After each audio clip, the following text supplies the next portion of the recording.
ఉమ్మడి అంటే ఇంతకుముందు 4 మండలాలు కొయ్యలగుట్ట నియోజకవర్గంలోనూ, ఒక మండలం బనగానపల్లి నియోజకవర్గంలోనూ, 2000 పాణ్యం నియోజకవర్గంలోనూ ఉండేది. పాణ్యం నియోజకవర్గంలోని మండలాలు 4 మండలాలు ఉంటే 4 మండలాలు 4 నియోజకవర్గాలకి వెళ్ళిపోయినాయి. పాణ్యం ఒక నియోజకవర్గంగా ఏర్పడింది. పేదచెల్ల గౌరవ నియోజకవర్గంలోనూ, వెల్దుర్తి మరి ఆ యొక్క పత్తికొండ నియోజకవర్గం, ఈ విధంగా బనగానపల్లి సపరేట్గా ఒక నియోజకవర్గం ఏర్పడడం జరిగింది. అదేవిధంగా కోయలగుంటలో దాదాపు 6 మండలాలు ఉంటే మనకు 4 మండలాలు బనగానపల్లి నియోజకవర్గంలోనూ, మిగతా దొడ్డిపాడు, అదేవిధంగా ఉయ్యలవాడ మండలం ఆలగడ్డ నియోజకవర్గంలోనూ కావడం జరిగింది.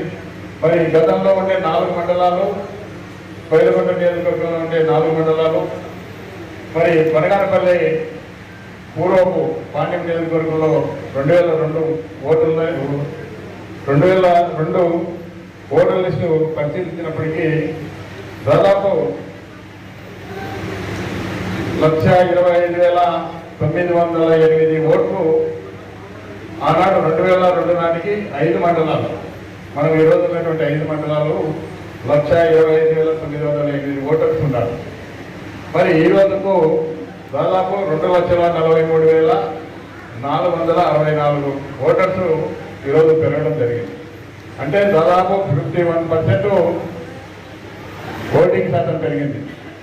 దాదాపు 2002 నాటికి, మరి ఈరోజు ఓటర్ లిస్టు 2025 నాటికే, ఇది 26 సంవత్సరం, 2025 నాటికే దాదాపు 2,43,464, 51% పెరిగింది. దీంట్లో చనిపోయిన వాళ్ళు ఉన్నారు, దొంగ ఓటర్స్ ఉన్నారు, ఈ ప్రాంతం లేని వాళ్ళు ఉన్నారు, డబల్ ఎంట్రీలు ఉన్నారు, అన్నీ కలిపి ఈ విధంగా జరగడం జరిగింది. ఎందుకంటే మరి ఈ సర్వ్ అనే ప్రోగ్రాం చాలా సంవత్సరాలు, ఎందుకంటే గతంలో ఎప్పుడు కూడా లేదు.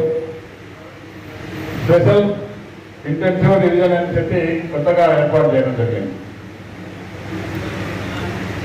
ఇప్పుడే రోజిరెడ్డి గారు అన్ని వివరంగా పూర్తిగా చెప్పడం జరిగింది.